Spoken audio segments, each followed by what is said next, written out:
Next question we are starting, that is third portion of the chapter, that is conversion of partnership firm into company. That is third portion of the chapter, conversion of partnership firm into company. Part number 4 जो आपने देखा था उसमें ये था conversion of partnership firm into another partnership firm, यानी दो partnership firm मिलके एक और नई पार्टनरशिप फर्म क्रिएट कर रहे थे. That was fourth number part. Now third number part में आपको बोला है conversion of partnership firm into company, meaning जो पार्टनरशिप फर्म जो है वो बंद होके उसको डिसोल्यूशन करके कंपनी के अंदर उसको कन्वर्ट करेंगे. सो कंपनी में जब कन्वर्ट करेंगे तो मेनली चेंज कहाँ पे आएगा, तो क्वेश्चन में चेंज यहाँ पे आएगा कि जब पार्टनरशिप फर्म को क्लोज करके कंपनी में कन्वर्ट करेंगे तो कंपनी इक्विटी शेयर इश्यू करेगी. कंपनी पार्टनरशिप फर्म नहीं है.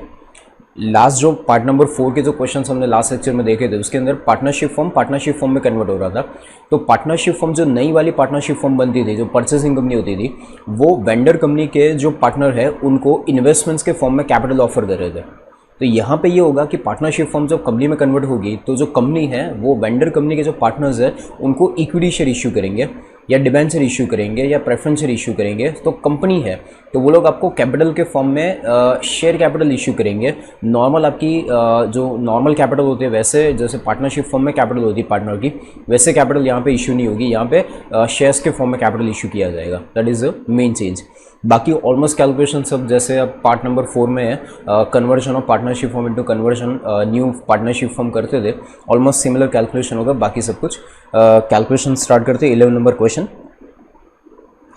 में सबसे पहले बोला है X and Y. First 11 number question, X and Y carrying on business in the partnership firm sharing profit and losses equally. They wish to dissolve the partnership firm and to sell the business to X Limited company on 31st March 2014 when the partnership firm position was as follow. X and Y carrying on the business in the partnership firm, profit losses they are sharing equally. दो partner है X and Y, profit and loss ratio is equally. They wish to dissolve the partnership firm and to decided to sell the business to X Limited. इनका जो business है वो take over कौन करेगा, दो partners है, profit sharing ratio equal था. तो इनका जो बिजनेस है उसको ये लोग सेल करें. किसको सेल करें, कोई एक्स लिमिटेड कंपनी है जिसको ये लोग बिजनेस सेल करेंगे. And 31st March 2014 when the position was as follow. Balance sheet आपको दी है. बैलेंस शीट के अंदर आपको बोला है एक्स की कैपिटल, वाई की capital, creditors, land building, furniture, stock, debtors and cash balance given. The arrangement with X limited company was as follow. Land and building was purchase at 20% more than book value. Land and building को 20% ज़्यादा pay करेंगे. Furniture and stocks to be purchase at book value less 15%. Furniture stock को 15% कम pay करेंगे. Goodwill with the firm valued for ₹40,000. Goodwill 40,000 rupees होगी. The firm's debtor cash and creditors were not taken over. The firm's debtors cash and creditors were not taken over. Debtors, creditors और cash को ये लोग take over नहीं करेंगे. But the company agree to collect the cash book debts of the firm and discharge the creditor of the firm as an agent. For which services the company was to be paid 5% on all the collection from the debtors and 3% on the amount paid to creditors. अब ये point number 4 जो है इसको समझने का try करते हैं. यहाँ पे क्या बोला है, तो बैलेंस शीट के अंदर जो क्रेडिटर्स है, डेटर्स है और कैश बैलेंस है, ये डेटर्स है, ये कैश बैलेंस है और ये क्रेडिटर्स है. ये तीन चीज़ को, डेटर्स, क्रेडिटर्स और कैश बैलेंस को जो परचेसिंग कंपनी है ये टेक ओवर नहीं करेगी. परचेसिंग कंपनी ये तीन चीज़ को टेक ओवर नहीं करेगी. डेटर्स, क्रेडिटर्स और कैश बैलेंस को टेक ओवर नहीं करेंगे. और ये टेक ओवर भले नहीं करेंगे बट परचेसिंग कंपनी ने ये डिसाइड किया है, जो परचेसिंग कंपनी है वो परचेसिंग कंपनी क्या बोल रही है कि हम ये डेटर, क्रेडिटर और कैश को टेक ओवर नहीं करेंगे, बट हम इसका डेटर्स का हम कलेक्शन करके देंगे, क्रेडिटर्स का हम पेमेंट करके देंगे और उसके लिए हमको कमीशन मिलेगा. उनको परचेसिंग कंपनी को कमीशन हमको पे करना है. डेटर्स के कलेक्शन के ऊपर 5% और क्रेडिटर्स के पेमेंट के ऊपर 5% कमीशन उनको पे करना है हमको. ठीक है, 5% डेटर्स के ऊपर कमीशन पे करना है और डेटर्स का जो कलेक्शन होगा उसके ऊपर 5% कमीशन पे करेंगे. और क्रेडिटर्स का जो वो लोग पेमेंट करेंगे हमारे बिहाफ में तो उसके ऊपर उनको 3% कमीशन पे करेंगे. And point number 5, the purchase price to be discharged by company in a fully paid equity share of 10 rupees each at a premium of 2 rupees per share. जो परचेस प्राइस होगी, meaning ये जो purchase consideration होगा, तो यहाँ पे आपको purchase consideration के बारे में बोला है कि परचेस कंसिडरेशन का पेमेंट कैसे होगा. तो परचेस कंसिडरेशन इक्विटी शेयर के फॉर्म में वो लोग पे करेंगे. परचेस कंसिडरेशन का जो पेमेंट है वो इक्विटी शेयर के फॉर्म में करेंगे. 10 रुपये शेयर की वैल्यू होगी और 2 रुपये प्रीमियम से ये लोग पेमेंट करेंगे. ठीक है, तो ये परचेस कंसिडरेशन का पेमेंट बेसिकली इक्विटी शेयर में होगा और 12 रुपये 10 रुपये फेस वैल्यू का शेयर 12 रुपीज़ में इशू करेंगे. आगे, the company collected all the amount from debtors. Debtor के पास से जो कलेक्शन करना था वो पूरा कलेक्शन हो गया. Creditors paid less bye ₹1,000. Creditors का जो पेमेंट था यहाँ पे देखो क्रेडिटर्स की वैल्यू कितनी है 60,000, तो उनको बोल रहा है कि 59,000 ही पे किया, 1,000 कम पे किया, तो क्रेडिटर्स को हमने 50 हमने मीनिंग परचेसिंग कंपनी ने हमारे भी में 1,000 कम पे किया because creditors allowed a discount. The company paid the balance due to vendors in cash, the company paid the balance due to vendor in cash, यानी जो परचेसिंग कंपनी है उसके पास से डेटर्स और क्रेडिटर्स का कलेक्शन पेमेंट करने के बाद जो डिफरेंस कैश बचा था वो पैसे मिल गए। क्वेश्चन आपको पूछा है prepare realisation account, partners capital account and cash account in the books of partnership firm. Partnership firm के बुक में आपको realisation account, partners capital account और कैश अकाउंट जो आप नॉर्मली बनाते हैं वो सब बनाना है। क्वेश्चन एक बार वापस देख ले क्या क्या दिया था। पहले एक पार्टनरशिप फर्म की बैलेंस शीट आपको दी है जिसमें दो पार्टनर्स है एक्स एंड वाई, दो पार्टनर्स है। ये पार्टनरशिप फर्म की बैलेंस शीट थी जिसमें दो पार्टनर है एक्स एंड वाई, इनका प्रॉफिट शेयरिंग रेशियो इक्वल है। ये लोग क्या करें, ये बिजनेस सेल करे किसको, तो ये लोग बिजनेस सेल करे, कोई एक्स लिमिटेड कंपनी को बिजनेस सेल करे। बैलेंस शीट के अंदर एक्स वाई की कैपिटल है, क्रेडिटर्स है, land building, furniture, stock, debtors और कैश बैलेंस आपको दिया है। लैंड बिल्डिंग के लिए आपको ये बोला है कि लैंड बिल्डिंग 20% ज़्यादा वैल्यू पे टेक ओवर होगा, 20% ज़्यादा वैल्यू पे टेक ओवर होगा। फर्नीचर स्टॉक के लिए बोला है 15% कम कर देंगे, फर्नीचर और स्टॉक में 15%, फर्नीचर एंड स्टॉक में 15% कम हो जाएगा। गुडविल बैलेंस शीट में नहीं है बट 40,000 रुपीज़ गुडविल के भी परचेसिंग कंपनी वेंडर कंपनी को मिलेंगे, परचेसिंग कंपनी पे करेगी। और आपको ये बोला है पॉइंट नंबर 4 में कि डेटर्स, क्रेडिटर्स और ये कैश, ये तीन को टेक ओवर नहीं करेंगी परचेसिंग कंपनी, ये तीन चीज़ को टेक ओवर नहीं करेगी, बट ये डेटर्स का कलेक्शन करके परचेसिंग कंपनी आपको देगी। डेटर्स का कलेक्शन, डेटर्स को टेक ओवर नहीं करेंगे बट डेटर्स का कलेक्शन वो लोग करके आपको देंगे, क्रेडिटर्स का पेमेंट वो लोग आपको करके देंगे और कैश बैलेंस वो लोग टेक ओवर नहीं करेंगे। और डेटर्स का जो वो लोग कलेक्शन करेंगे उसके ऊपर हमें उनको 5% कमीशन देना है, क्रेडिटर्स का वो लोग जो पेमेंट करेंगे उसके ऊपर उनको 3% कमीशन पे करना है। और बाकी का जो परचेस कंसिडरेशन का जो पेमेंट होगा, परचेस कंसिडरेशन जो परचेसिंग कंपनी पे करेगी, परचेस कंसिडरेशन इक्विटी शेयर के फॉर्म में होगा और 10 रुपये का शेयर 12 रुपये, 2 रुपये प्रीमियम से, यानी 12 रुपये का इक्विटी शेयर कंपनी इशू करेगी। That is your question. और एक पॉइंट यहाँ पे बोला कि डेटर के पास से पूरा कलेक्शन हो गया है और क्रेडिटर को हमने 1,000 रुपीज़ कम पेमेंट किया। डेटर के पास से कलेक्शन पूरा हो गया और क्रेडिटर को हमने 1,000 रुपये कम पे किया और 1,000 रुपये उनके पास से डिस्काउंट मिला।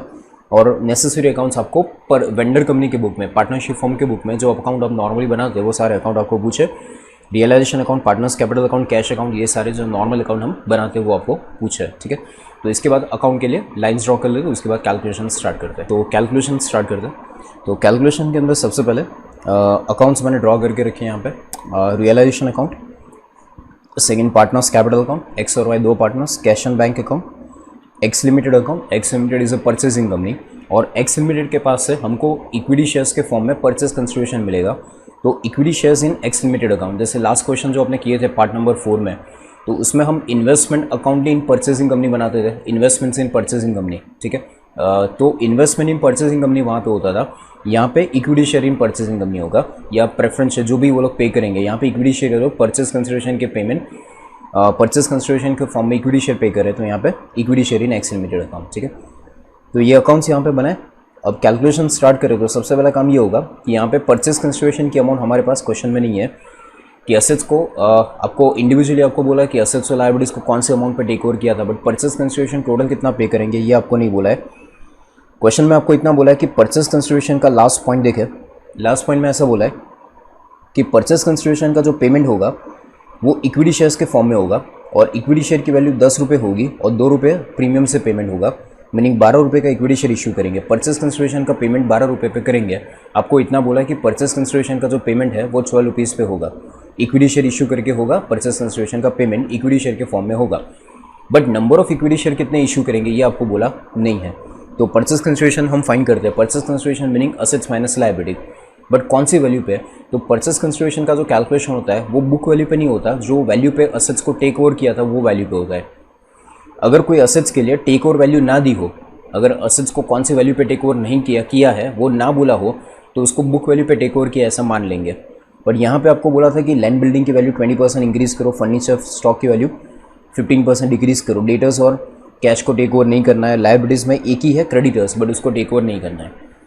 तो सबसे पहला काम इसके ऊपर से परचेस कंसिडरेशन का कैलकुलेशन कर लेते हैं। तो यहाँ पे नीचे वर्किंग नोट के फॉर्म में सबसे पहले वहाँ से स्टार्ट करते हैं purchase consideration calculation.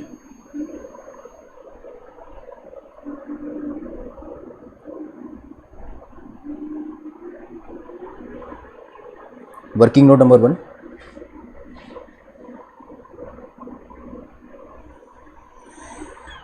Purchase consideration. तो purchase consideration is nothing but assets minus liability. सबसे पहले हेडिंग असेट्स, असेट्स में एक एक करके नाम लिखते जाते हैं। तो असेट्स में लैंड एंड बिल्डिंग 20% इंक्रीज करना है। तो 1 लाख की लैंड एंड बिल्डिंग है, 20% इंक्रीज करेंगे तो 1,20,000 हो जाएगा। सो यहाँ पे land and building 1,20,000। Second, furniture 15% कम करो, तो फर्नीचर की वैल्यू 40,000 माइनस 15% कम करो तो 34,000 का फर्नीचर होगा।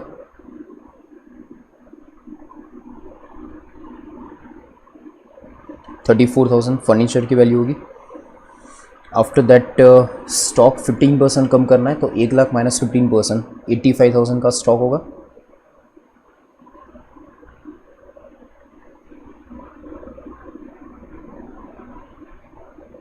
स्टॉक की वैल्यू 85,000।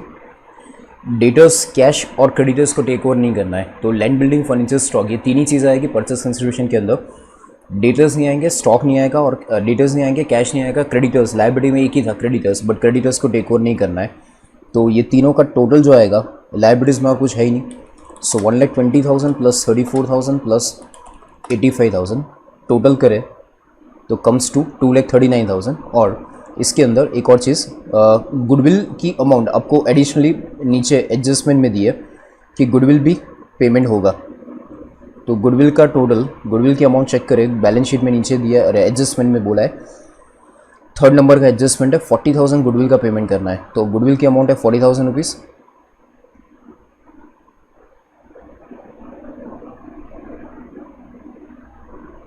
ओके, इसको ऐड कर दे गुडविल के साथ, तो 2,79,000 this is your total purchase consideration.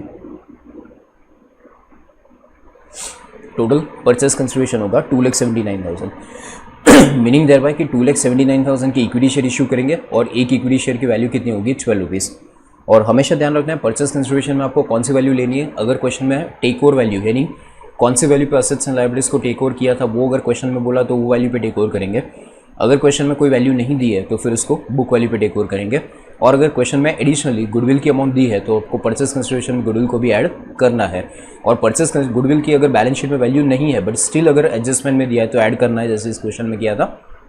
और बैलेंस शीट में गुडविल है बट गुडविल की वैल्यू अगर आपको बोला है कि कंसिडर नहीं करना है तो फिर नहीं भी, जीरो भी आएगा। और गुडविल की वैल्यू बैलेंस शीट में है और आपको स्पेसिफिक बोला कि गुडविल की अमाउंट इतनी कंसिडर करनी है तो फिर वो वैल्यू पे टेक ओवर करेंगे। इन शॉर्ट, गुडविल अगर क्वेश्चन में बोला हो तो उसको कंसिडर करेंगे। तो परचेज कंसिडरेशन आ गया 2,79,000। ठीक है, ये हमको आगे कैलकुलेशन में यूज़ होगा। अब नॉर्मल जैसे अपना क्वेश्चन स्टार्ट करते हैं वैसे स्टार्ट करेंगे। सबसे पहले काम हम परचेज वेंडर कंपनी की बुक में अकाउंटिंग करें, तो पहला काम क्या करेंगे, असेट्स पूरी बैलेंस शीट को क्लोज कर दे। तो बैलेंस शीट क्लोज करना स्टार्ट करें। सबसे पहले कैपिटल अकाउंट को क्लोज करें, एक्स और वाई का कैपिटल अकाउंट। तो कैपिटल अकाउंट है 1,50,000 एंड 1 लाख, उसको कैपिटल अकाउंट में ट्रांसफर करते हैं।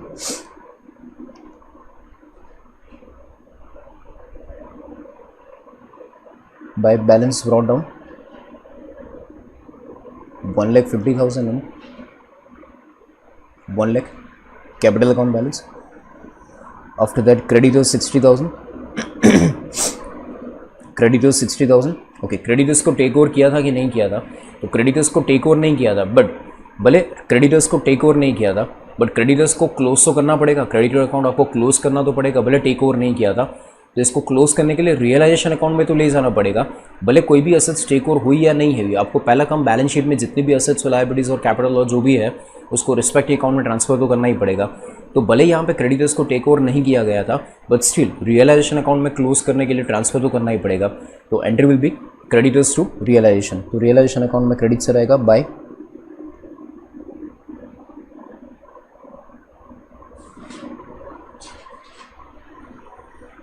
क्रेडिटर्स 60,000 पे टेक ओवर, अरे 60,000 बुक वैल्यू थी तो यहाँ पे 60,000 transfer to realisation. After that liability side खत्म हो गया। Now asset side, land building, furniture, stock, debtors and cash balance. तो ये सबको ट्रांसफ़र करेंगे। इसमें से डेटर्स को टेक ओवर नहीं किया था, बट रियलाइजेशन अकाउंट में तो ट्रांसफ़र करना ही है क्योंकि डेटर अकाउंट क्लोज तो करना पड़ेगा।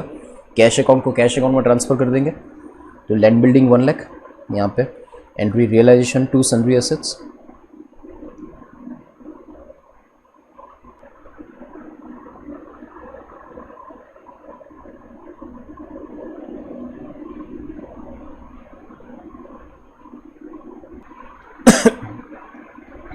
land and building 1 lakh,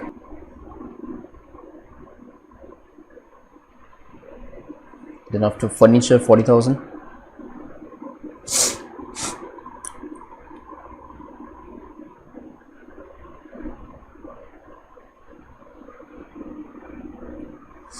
and stock again 1 lakh,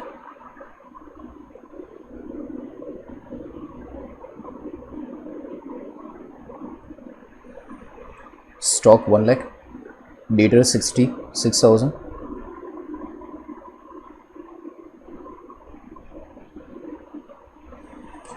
total 2 lakh 40,000 plus 66,000, 3 lakh 6,000 total। और कैश बैलेंस था 4,000 का, तो कैश अकाउंट में transfer, cash balance to balance brought down,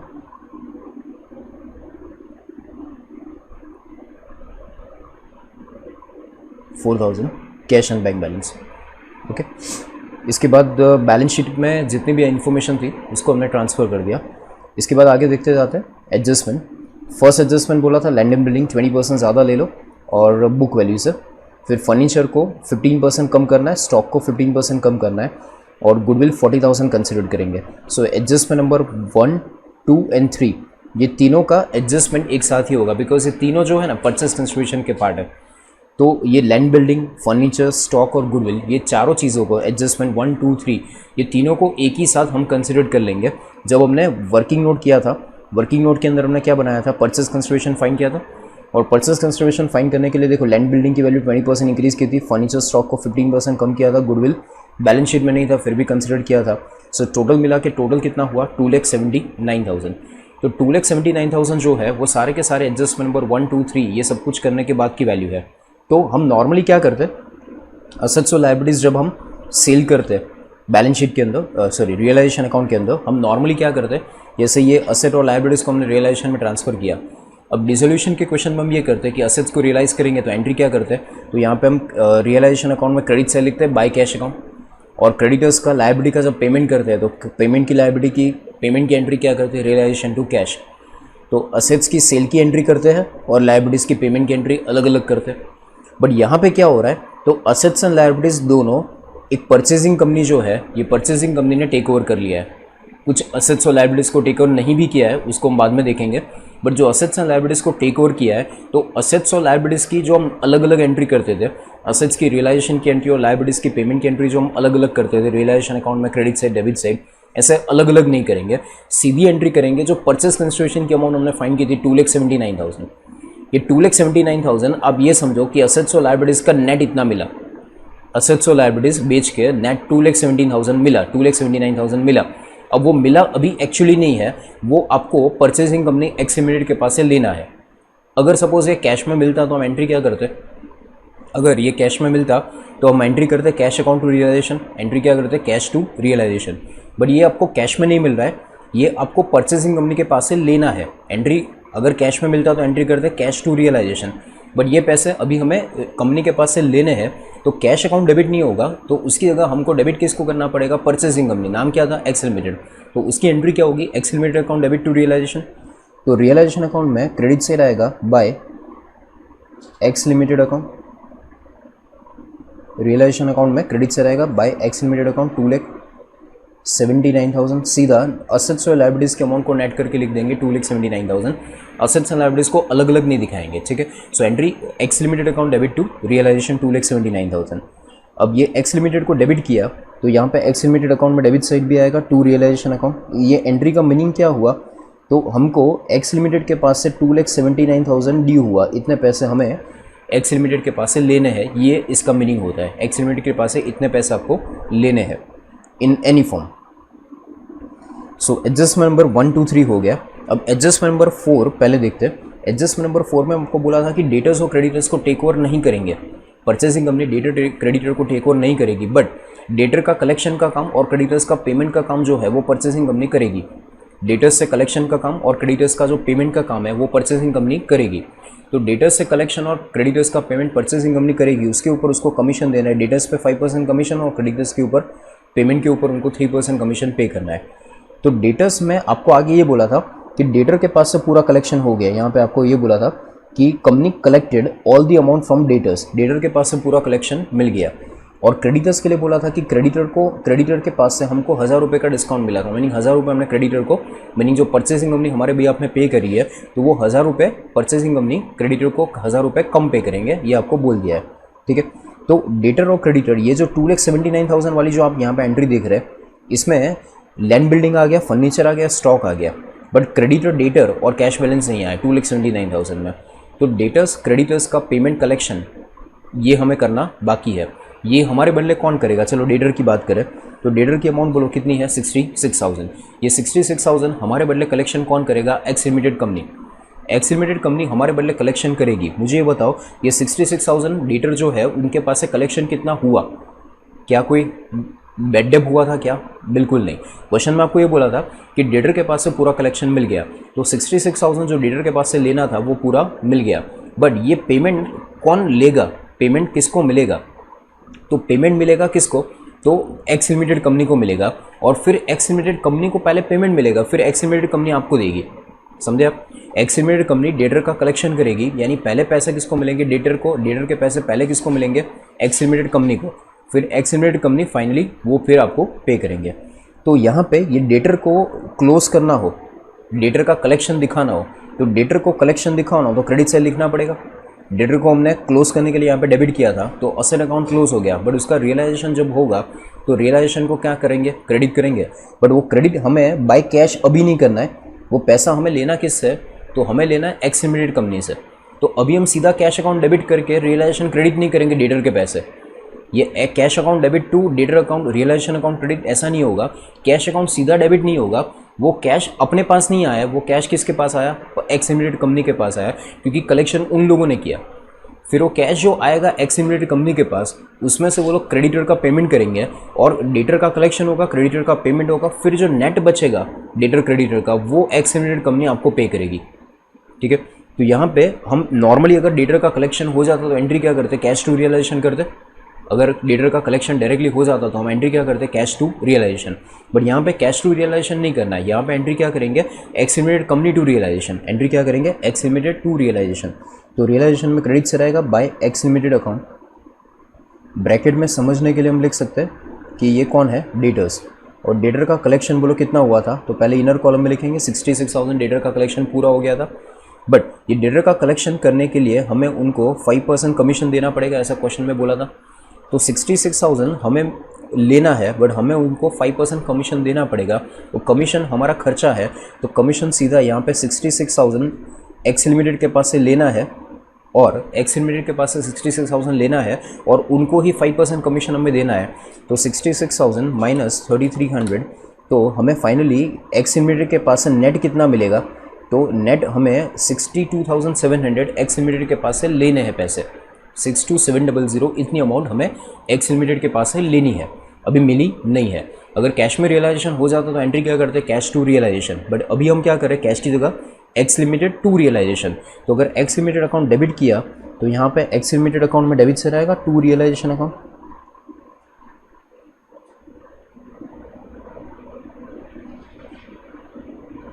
$62,700। Okay, इसके बाद डेटर्स का कलेक्शन हो गया। डेटर्स का कलेक्शन हो गया, अब क्रेडिटर्स का पेमेंट। क्रेडिटर्स का पेमेंट भी कौन करेगा? तो एक्स लिमिटेड अपने भी आपने करेगी। चलो मुझे ये बताओ कि क्रेडिटर का पेमेंट अगर हम करते तो एंट्री क्या करते? अगर हमको क्रेडिटर का पेमेंट करना होता तो हम एंट्री क्या करते? तो हम एंट्री करते क्रेडिटर्स टू कैश और बैंक। अगर हमें पेमेंट करना होता तो हम एंट्री क्या करते? क्रेडिटर्स टू कैश और बैंक। बट हम पेमेंट नहीं करें, हमारे बदले कौन भी आप हमारे भी आपने कौन पेमेंट कर रहा है? एक्स लिमिटेड कंपनी हमारे भी आपने पे करी है, तो उसकी एंट्री क्रेडिटर्स टू या रियलाइजेशन टू कैश की जगह क्या होगा? रियलाइजेशन टू एक्स लिमिटेड होगा। जैसे डेटर में हुआ था, यहाँ पे एक्स लिमिटेड लिखा था, डेटर का कलेक्शन कौन कर रहा है? X limited. तो क्रेडिटर को पेमेंट भी कौन कर रहा है? X limited. तो एंट्री होनी चाहिए थी realisation to cash, but cash की जगह कौन आएगा? X limited. तो entry realisation account debit to realisation to X limited, और यहाँ पे हम ब्रैकेट में लिख सकते हैं क्रेडिटर्स। ये कौन सी अमाउंट की ट्रांजेक्शन की अमाउंट है, क्रेडिटर्स है, और ये अमाउंट कितना है 59,000। 59,000 क्यों, तो क्रेडिटर्स है कितने 60,000, बट क्वेश्चन में आपको बोला था कि क्रेडिटर्स के पास से हमको 1,000 रुपये डिस्काउंट मिला, तो 1,000 रुपये डिस्काउंट मिला, तो फाइनली क्रेडिटर्स को पेमेंट कितना किया होगा 59,000। अब ये क्रेडिटर्स को जो पेमेंट किया उसके ऊपर हमको ये पेमेंट है, एक्सपेंस है, आप समझो ये लॉस है अपना एक टाइप का, इतना हम पेमेंट कर रहे हैं क्रेडिटर्स को। तो क्रेडिटर्स को जो हमने पेमेंट किया, इवन उसके ऊपर हमको 3% कमीशन देना है। किसको, जो एक्स लिमिटेड कंपनी ने पेमेंट किया उसको डेटर पे 5% और क्रेडिटर पे क्या बोला था 3% कमीशन देना है। तो डेटर में क्या होगा, ये जो कमीशन है ना वो अपना एक्सपेंस है, ये 66,000 कलेक्शन है, ये 66,000 कौन है, कलेक्शन, ठीक है, वो रिसिप्ट है, और 3,300 वो पेमेंट है। एक रिसिप्ट है एक पेमेंट है, तो माइनस किया था, रिसिप्ट में से पेमेंट क्या किया था, माइनस किया था। बट ये 59,000 रिसिप्ट नहीं है, 59,000 खुद पेमेंट है। कौन है 59,000, कौन है, पेमेंट है, क्रेडिटर्स का पेमेंट। और उसका जो कमीशन आएगा इसका 3% आप करो, 59,000 का 3% करो तो आंसर आएगा 1770। ये 1770 भी पेमेंट है, ये 59,000 भी पेमेंट है, और 1770 जो इसका 3% कमीशन होगा वो भी पेमेंट है। तो पेमेंट माइनस नहीं होगा, वो प्लस करना पड़ेगा। यहाँ पे हमने ये माइनस किया था बिकॉज एक रिसिप्ट था एक पेमेंट था, यहाँ पे दोनों के दोनों पेमेंट है, तो इसको ऐड करना पड़ेगा 3%। सो अमाउंट कितनी आएगी, तो अमाउंट यहाँ पे आएगी 1770, 3% कमीशन ऐड कर दे तो 59,000 प्लस 1770 कम्स टू 60770। ये हमको एक्स लिमिटेड कंपनी को देना है, ये 62,700 हमें एक्स लिमिटेड कंपनी से लेना है, और ये 60,770 हमें एक्स लिमिटेड कंपनी को देना है। तो उसकी एंट्री क्या हुई, realisation to X limited, entry क्या हुई, रियलाइजेशन टू एक्स लिमिटेड। तो एक्स लिमिटेड में क्रेडिट से आएगा, एक्स लिमिटेड अकाउंट में क्रेडिट से आएगा बाय रियलाइजेशन अकाउंट 60,770, ठीक है, ये एक एंट्री होगी। इसके बाद आगे एडजस्टमेंट देखते हैं। तो एडजस्टमेंट नंबर 1, 2, 3 तो साथ में हो गया था परचेस कंसिडरेशन में। एडजस्टमेंट नंबर 4 हो गया। एडजस्टमेंट नंबर 5 में बोला है कि जो परचेस कंसिडरेशन का पेमेंट है वो इक्विटी शेयर्स के फॉर्म में होगा। तो इक्विटी शेयर्स के फॉर्म में जो पेमेंट होगा वो कौन करेगा, परचेसिंग कंपनी करेगी, वेंडर कंपनी को, ठीक है। और इक्विटी शेयर्स कितने रुपए के इशू करेंगे, तो जो परचेस कंसिडरेशन की अमाउंट थी ना उतने इक्विटी शेयर इशू करेंगे 2,79,000 के, ठीक है। और लास्ट में बोला था कि डेटर्स से पूरा कलेक्शन हो गया, क्रेडिटर्स के पास से 1,000 का डिस्काउंट मिला था, और फाइनली आपको बोला था कि नेसेसरी अकाउंट्स बनाओ। सो क्वेश्चन में जितनी डिटेल्स थी वो तो हमने सारी रिकॉर्ड कर दी। अब कुछ क्वेश्चन में से कुछ पेंडिंग नहीं है, सारे पॉइंट्स कवर हो गए, बराबर। छोटा सा क्वेश्चन है। अब रियलाइजेशन अकाउंट को सबसे पहले क्लोज कर दे। तो रियलाइजेशन अकाउंट में credit side 60,000 plus 2,79,000 plus 62,700 minus 3,06,000 minus 60,770 comes to 34,930। So credit minus debit करें तो आंसर आ रहा है 34,930, 34,930। It's a profit on realisation, और ये जो प्रॉफिट हुआ इसको हम क्या करेंगे, तो ये प्रॉफिट को पार्टनर्स कैपिटल अकाउंट में डिस्ट्रीब्यूट कर देंगे in the profit sharing ratio. So यहाँ पे debit side to partners capital account X and Y, and profit sharing ratio I think was equal. एक बार चेक कर ले, क्वेश्चन में स्टार्टिंग में लिखा था कि प्रॉफिट शेयरिंग रेशियो क्या है, इक्वल है। तो profit sharing ratio equal, so divide by 2, 17,465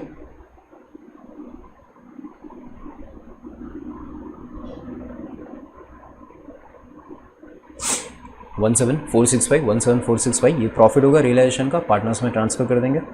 तो पार्टनर्स कैपिटल अकाउंट में क्रेडिट साइड, यहाँ पे पार्टनर्स कैपिटल अकाउंट में credit side by realisation account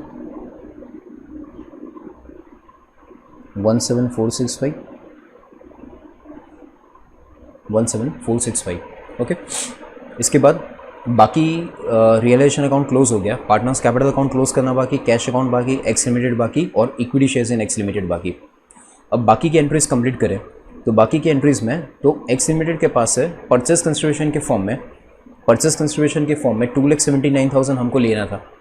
अब ये 2,79,000 जो हमको लेना था ये डेटर की अमाउंट है और ये क्रेडिटर की एक अमाउंट है, ये डेटर की अमाउंट है और ये क्रेडिटर की अमाउंट है, ठीक है। वो डेटर क्रेडिटर को अभी छोड़ दो। ये 2,79,000 जो है वो परचेस कंसिडरेशन की अमाउंट है जो हमें एक्स लिमिटेड के पास से आपको इक्विटी शेयर्स के फॉर्म में मिलेगी। तो एंट्री उसकी क्या करेंगे, तो ये 2,79,000 की इक्विटी शेयर जब मिलेंगे तो जैसे लास्ट क्वेश्चंस जो कल हमने किए थे उसके अंदर जो करते थे क्वेश्चंस, जिसमें हम इन्वेस्टमेंट अकाउंट डेबिट करते थे, investment account debit to vendor company account, purchasing company account credit करते थे, तो यहाँ पे इन्वेस्टमेंट अकाउंट की जगह नाम क्या रखेंगे, तो यहाँ पे नाम होगा इक्विटी शेयर आपको मिल रहा है, तो इन्वेस्टमेंट की जगह नाम क्या चेंज किया, खाली equity shares of X limited account to कौन दे रहा है आपको, एक्स लिमिटेड दे रहा है परचेस कंसिडरेशन। तो एंट्री क्या पास होगी, equity shares in X limited to X limited, तो equity shares in X limited account debit to X limited account credit 2,79,000 और एक्स लिमिटेड में क्रेडिट साइड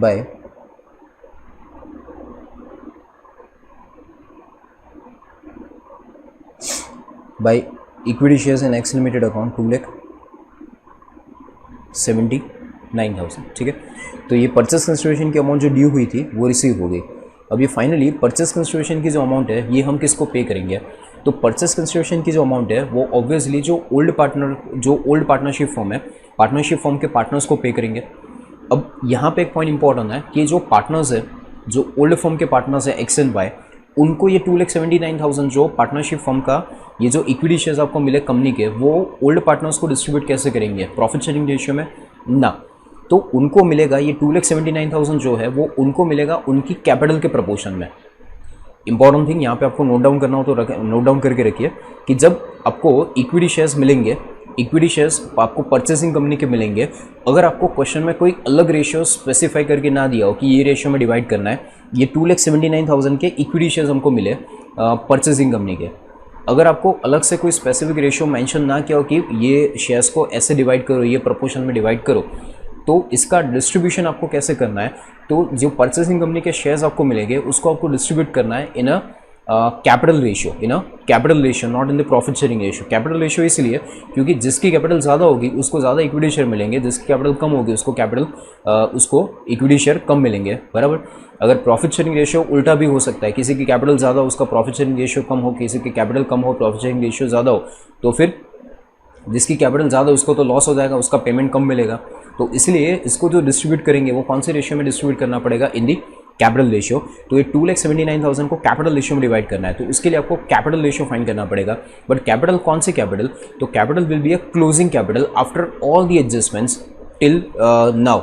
ये क्वेश्चन यहाँ तक हमने जो कंप्लीट किया, यहाँ तक जितने भी एडजस्टमेंट हुए, इसके बाद जो क्लोजिंग कैपिटल बची वो क्लोजिंग कैपिटल के रेशियो में इसको डिवाइड करना है। कौन सी कैपिटल, क्लोजिंग कैपिटल के रेशियो में इसको डिवाइड करना है। क्लोजिंग कैपिटल मीनिंग जितने भी एडजस्टमेंट आपके कैपिटल अकाउंट में हो चुके हैं, सारे एडजस्टमेंट क्रेडिट डेबिट सब कुछ माइनस प्लस करके जो नेट आंसर बचे वो कैपिटल रेशियो में, क्लोजिंग कैपिटल रेशियो में इसको डिवाइड करेंगे। तो ये 2,79,000 को डिस्ट्रीब्यूट करने के लिए आपको क्या फाइंड करना पड़ेगा, कैपिटल रेशियो। तो कैपिटल रेशियो फाइंड करें तो देखो पार्टनर्स कैपिटल अकाउंट में क्रेडिट साइड 2 ही एंट्री, डेबिट में कुछ है ही नहीं। अगर डेबिट कुछ होता तो माइनस करने का, बट अभी क्रेडिट साइड 2 एंट्री है। एक का क्रेडिट साइड टोटल करे तो 157,465 हो रहा है और वाई का टोटल करे तो 117,465 हो रहा है। तो 157,465, 167,465 और 117,465 ये जो प्रपोर्शन है कैपिटल का, ये कैपिटल प्रपोर्शन में हम इनको जो इक्विटी शेयर मिले थे परचेसिंग कंपनी के वो डिस्ट्रीब्यूट करके देंगे। तो उसका कैलकुलेशन यहाँ पे मैं बाइफर्केशन दिखाऊँ तो 2,79,000 का बाइफर्केशन कैसे करेंगे, तो एक्स और वाई के बीच में इन अ कैपिटल रेशियो, यहाँ पे लिख लेने का, ये डिस्ट्रीब्यूशन जो होगा that will be in a capital ratio. अब कैपिटल रेशियो क्या आएगा, तो कैपिटल रेशियो यहाँ से देखिए, वापस एक बार रिपीट करता हूँ, कैपिटल रेशियो ये जितनी भी एंट्री क्रेडिट साइड हो चुकी है, ये credit side minus debit side net करके जो आंसर आएगा वो रेशियो में डिवाइड करेंगे। सो क्रेडिट साइड की एंट्री 150 प्लस 17465 टोटल करें तो 167,465 होगा क्रेडिट साइड टोटल। तो रेशियो एक्स के लिए होगा 167,465 और y के लिए रेशियो होगा 117,465, y का रेशियो होगा 117,465। ये रेशियो में इसको डिवाइड करेंगे 2,79,000 को। ओके, इसको डिस्ट्रीब्यूट करूँ, डिवाइड करूँ तो 167,465 plus 117,465 total comes to 284,930, 2,79,000 divide by 284,930 into 167,465, answer comes to, इसका आंसर आ रहा है 163,979, मीनिंग 164,000 भी बोल सकते हैं या 980, 163,980 कर लेते हैं, राउंड ऑफ 980, 163,980 इतने शेयर्स एक्स को मिलेंगे बराबर। तो बाकी का डिफरेंस 2,79,000 माइनस 163,980 करे तो इसका आंसर आएगा, डिफरेंस अमाउंट मैंने फाइंड कर लिया 115,020, 115,020। ये 115,020 किसको मिलेगा, वाई को मिलेगा। तो ये जो परचेस कंसिडरेशन है उसका डिस्ट्रीब्यूशन कैसे करना है, तो कैपिटल रेशियो में करना है, क्लोजिंग कैपिटल रेशियो में। और क्लोजिंग कैपिटल फाइंड करने के लिए कैपिटल अकाउंट में जितनी भी एंट्री क्रेडिट डेबिट हो चुकी है सबको नेट करके जो कैपिटल आएगी वो कैपिटल रेशियो में इसको डिस्ट्रीब्यूट करेंगे। ये आंसर है 163,980। अब ये जो इक्विटी शेयर्स आपको मिले थे वो एक्स और वाई में डिस्ट्रीब्यूट कर दे, तो entry will be X debit Y debit to equity shares in X limited. Entry क्या होगी, X debit Y debit to equity shares in X limited. तो equity shares in X limited account में credit side by X account by Y account, amount 163,980,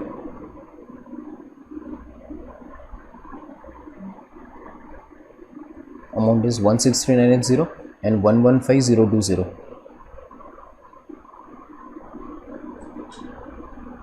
163,980 and 115,020। Okay, ये X और Y को payment होगा और x और Y के account में डेबिट से रह जाएगा to equity shares in X limited account, amount is 163,980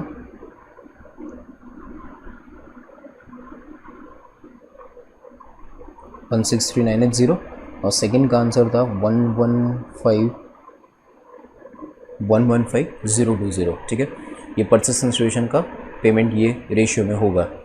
इसके बाद सबसे पहले रियलाइजेशन अकाउंट क्लोज हो चुका था, फिर पार्टनर कैपिटल अकाउंट बाकी था, कैश अकाउंट बाकी था और एक्स लिमिटेड बाकी था। Equity shares in X limited close हो गया। अब एक्स लिमिटेड के पास से परचेस कंसिडरेशन के जो पैसे थे ना 2,79,000 वो तो मिल गए, बाकी क्या बचा, तो डेटर का कलेक्शन और क्रेडिटर्स का जो पेमेंट है उसका जो नेट आंसर होगा वो एक्स लिमिटेड के पास से आपको मिलेगा। वैसे एक्स लिमिटेड का अकाउंट क्लोज हो चुका है, 2,79,000 जो परचेस कंसिडरेशन के लेने थे वो तो मिल चुके हैं, बट डेटर और क्रेडिटर का पेमेंट कलेक्शन और पेमेंट करके जो कैश बचा वो हमको लेना बाकी है। तो उसकी एंट्री होगी 62700 माइनस 60770, आंसर आया डिफरेंस इज 1930। ये डेटर क्रेडिटर का इन लोगों ने जो कलेक्शन किया था वो कमीशन के बाद इतने पैसे इनके पास से डेटर कलेक्शन करके, डेटर और क्रेडिटर का कलेक्शन पेमेंट करके इतने पैसे एक्स लिमिटेड के पास से मिलेंगे। तो नेक्स्ट अकाउंट क्लोज करेंगे, that is X limited account 1930 cash मिलेगा। तो कैश अकाउंट में आएगा debit side to cash account debit to X limited account 1930, ये डेटर क्रेडिटर का कलेक्शन होके कैश मिला। इसके बाद पार्टनर्स कैपिटल अकाउंट क्लोज कर दे और लास्ट में कैश अकाउंट क्लोज होगा। तो फाइनली अब कैपिटल अकाउंट को क्लोज करूं तो कैपिटल अकाउंट में एक्स में क्रेडिट डेबिट ज़्यादा है 163,980 माइनस क्रेडिट साइड ज़्यादा है 167,465 minus 167,465 minus 163,980, difference comes to 3485। ये जो पेमेंट है ये एक्स को कैश में पेमेंट करना पड़ेगा, सो यहाँ पे एंट्री आएगी एक्स टू कैश। और वाई के लिए credit side 117,465 minus 115,020 comes to 2,445। तो इतना पेमेंट एक्स और वाई को हम करेंगे 3485 एंड 2,445। तो कैश अकाउंट में आएगा क्रेडिट साइड, कैश अकाउंट में लिखेंगे क्रेडिट साइड, कैश अकाउंट में credit side by X account by Y account 3485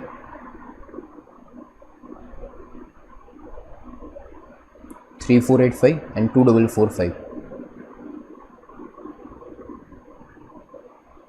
3485 2,445 and finally last में ये कैश अकाउंट क्लोज होगा। Cash account total 4,000 plus 1930 5930, debit side total 5930 and credit side 3485 plus 2,445 comes to 5930। So cash account का total 5930 ये match हो जाएगा and finally ये cash account close हुआ।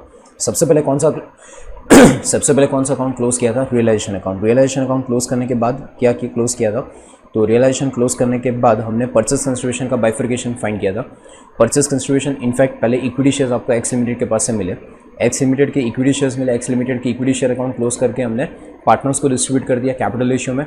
उसके बाद पार्टनर्स को क्लोज किया, क्या पार्टनर्स के पास से कैश मिला, उसके बाद हमने एक्स लिमिटेड को क्लोज किया, एक्स लिमिटेड के पास से जो कैश मिला वो कैश में ले गए, पार्टनर को क्लोज किया और लास्ट में कैश अकाउंट में ट्रांसफर किया और लास्ट में कैश अकाउंट को क्लोज किया।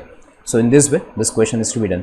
ऑलमोस्ट सिमिलर क्वेश्चन है डिसोल्यूशन के जैसे ही, और जो अपने लास्ट क्वेश्चन किए थे पार्टनरशिप फॉर्म का कन्वर्जन इनटू पार्टनरशिप फॉर्म, इसके जैसे ही है। ऑलमोस्ट एक जगह पे चेंज आया था, एक तो रेशियो जो आपको लेना है वो यहाँ पे कौन सा रेशियो लेना है, अगर कुछ मेंशन नहीं किया है तो परचेसिंग कंपनी के जो शेयर्स आपको मिलेंगे वो कौन से रेशियो में डिवाइड करेंगे, तो उसको डिवाइड करना है इन अ कैपिटल रेशियो, ठीक है, दैट इज़ वन चेंज। और दूसरा partnership form to partnership form का जब क्वेश्चन होता था तो वहाँ पे इन्वेस्टमेंट अकाउंट हम बनाते थे, इन्वेस्टमेंट और परचेसिंग कंपनी बनाते थे, यहाँ पे equity share, preference share, debenture जो भी मिलेगा उसका अकाउंट यहाँ पे बनाएंगे, ठीक है। सो ऑलमोस्ट सिमिलर क्वेश्चन है, ठीक है। यहाँ पे ये क्वेश्चन नंबर 11 कंप्लीट होता है। Next question we are starting, that is question number 12। Question पहले पढ़ लेते। 3 partners Yash, Tanish and Ruchika, where partners profit sharing ratio is 3:1। 3 partners है, profit sharing ratio is given 3:1 and the balance sheet is given as under. Balance sheet में partners की fix capital है YTR 3 partner, fix capital 50,000, 20,000 and 10,000 and current accounts भी है। Current accounts में यश और रुचिका का credit balance है, अनसिक्योर्ड लोन से करंट लायबिलिटीज है, fix asset, investment, current assets में stock debtors, cash and bank balance, और तनिष का करंट अकाउंट डेबिट बैलेंस है। Adjustment, on 1 April 2014 all the partners agree to form a new form YTR private limited. तीनों partner थे और तीनों ने मिलके यश, तनिष एंड रुचिका तीनों का फर्स्ट रेट है YTR। Okay. On 1 April 2014, all the partners agreed to form a new company, that is YTR Limited, which shall take over the firm as a going concern, including goodwill, but excluding cash and bank balance. क्या include नहीं करेंगे, किसको ये लोग take over नहीं करेंगे, तो cash और बैंक अकाउंट को टेक ओवर नहीं करेंगे, इसके सिवा बाकी सारी एसेट्स और सारी लायबिलिटीज को टेक ओवर कर लेंगे, except cash and bank balance, बाकी सब कुछ टेक ओवर कर लेंगे।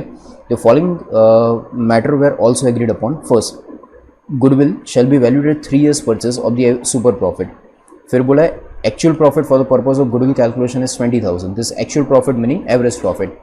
एवरेज प्रॉफिट आपको दे दिया है, एवरेज प्रॉफिट इज 20,000।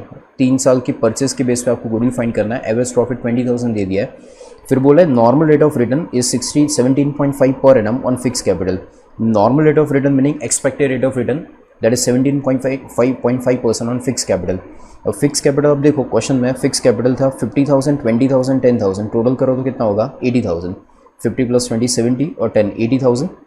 80,000 के ऊपर 80,000 फिक्स कैपिटल है, फिक्स कैपिटल के ऊपर एक्सपेक्टेड रेट ऑफ रिटर्न है 17.5%। तो आपको इसको मल्टीप्लाई करोगे तो 80,000 इंटू 17.5% आपको क्या मिलेगा, एक्सपेक्टेड प्रॉफिट। एवरेज प्रॉफिट कितना है 20,000। ओरली भी आप डायरेक्टली कैलकुलेट कर सकते हैं एक गुडविल के अमाउंट। 80,000 इंटू 17.5% करें तो 14,000 होगा। यहाँ पे आंसर कितना आएगा 14,000। यहाँ पे 80,000 इंटू 17.5 करें तो आंसर आएगा 14,000। ये क्या आया था एक्सपेक्टेड प्रॉफिट। एवरेज प्रॉफिट कितना 20,000, एक्सपेक्टेड प्रॉफिट कितना 14,000। सुपर प्रॉफिट कितना, तो सुपर प्रॉफिट की फॉर्मूला क्या होगी, average profit minus expected profit. 20,000 minus 14,000, 6,000 super profit. और आपको बोला 3 साल की परचेस के बेस पे गुडविल फाइंड करो, तो 6,000 इंटू 3 ईयर्स करे तो 18,000 गुडविल होगा, डायरेक्टली कैलकुलेट कर सकते हैं। इसके बाद बोला था all the assets and liabilities are taken over at the book value. Important thing, all the assets and liabilities are taken over at the book value, meaning यहाँ पे कोई एसेट्स और लायबिलिटीज में कोई रिवैल्यूएशन हुआ नहीं है, कोई एसेट्स और कोई लायबिलिटीज का कोई रिवैल्यूएशन हुआ नहीं है, सब कुछ टेक ओवर करेंगे except cash and bank balance, सब कुछ टेक ओवर होगा, बट सब कुछ बुक वैल्यू पे टेक ओवर होगा और कोई वैल्यू पे नहीं। आगे बोला है the purchase consideration will be paid partially in share of 1 rupees each in partly in cash. जो परचेस कंसिडरेशन का पेमेंट होगा वो परचेस कंसिडरेशन का पेमेंट 2 टाइप से होगा। इंपॉर्टेंट थिंग, परचेस कंसिडरेशन जो होगा, जैसे लास्ट क्वेश्चन में परचेस कंसिडरेशन का पेमेंट इक्विटी शेयर के फॉर्म में हुआ था, यहाँ पे आपको बोला है कि परचेस कंसिडरेशन का पेमेंट 2 पार्ट में होगा, एक इक्विटी शेयर के फॉर्म में भी होगा और balance amount to be paid partly in cash, meaning equity share भी इशू करेंगे। परचेस कंसिडरेशन की अमाउंट फॉर एग्जांपल 100 रुपये है तो उसमें से 80 रुपीज़ के समझो इक्विटी शेयर दे रहे हैं तो 20 रुपये के कैश लेंगे, ऐसा आपको बोल रहे हैं। बट इक्विटी शेयर कितने इशू करेंगे और कैश कितना इशू करेंगे ये बाइफिकेशन आपको नहीं दिया है। इंपॉर्टेंट पॉइंट, परचेस कंसिडरेशन का जो पेमेंट होगा वो 2 पार्ट में होगा। परचेस कंसिडरेशन का पेमेंट इक्विटी शेयर के फॉर्म में भी होगा और कैश में भी होगा, बट इक्विटी शेयर कितने इशू करेंगे और कैश कितना इशू करेंगे ये क्वेश्चन में मेंशन नहीं किया है, ये हमें फाइंड आउट करना है। ये इंपॉर्टेंट पॉइंट इस क्वेश्चन का। आगे बोला है Yash and Tanish to acquire interest in the new company in the ratio 3:2 at the face value. Yash and Tanish 3 partner थे इसमें, Yash and Tanish meaning first and second partner. ये दोनों पार्टनर नई फर्म के अंदर, नई जो कंपनी होगी उसके अंदर इक्विटी शेयर 3:2 में डिवाइड करेंगे। जो नई कंपनी आपको इक्विटी शेयर इश्यू करेगी, YTR लिमिटेड जो नई कंपनी बनेगी, YTR लिमिटेड में दो ही जन, जो दो, वैसे 3 पार्टनर थे, यश, 3 पार्टनर थे, यश, तनिष और रुचिका। इसमें से यश और तनिष ये कंपनी के अंदर कंटिन्यू रहेंगे। जो कंपनी बनेगी वो कंपनी के अंदर एज ए डायरेक्टर या जो भी शेयर होल्डर है वो कंटिन्यू रहेंगे। और जो थर्ड पार्टनर था रुचिका, उसके लिए आपको आगे ये बोला है क्वेश्चन में कि तनिष तो आगे बोला है Ruchika agree to retire after taking her share in cash. यानी रुचिका को रिटायर कर देंगे और उसका पेमेंट पूरा कैश में करेंगे। यानी ओल्ड फर्म के अंदर 3 पार्टनर है, बट जो कंपनी बनेगी उसके अंदर 2 शेयर होल्डर होंगे, फर्स्ट एंड सेकंड पार्टनर। जो थर्ड पार्टनर रुचिका है उसका पेमेंट आप कैश में करके उसको कैपिटल अकाउंट उसका क्लोज कर दो, उसको आपको इक्विटी शेयर देने की ज़रूरत नहीं है। तो जो इक्विटी शेयर आपको मिलेंगे परचेस कंसिडरेशन के फॉर्म में, जो आपको इक्विटी शेयर मिलेंगे, वो इक्विटी शेयर जो आपको मिलेंगे वो स्पेसिफिकली हम किसको पे करेंगे, तो 2 पार्टनर यश एंड तनिष को, बराबर। और वो भी कौन से रेशियो में, तो आपको रेशियो दे दिया, बाइफिकेशन का रेशियो दे दिया है, कौन सा, 3:2।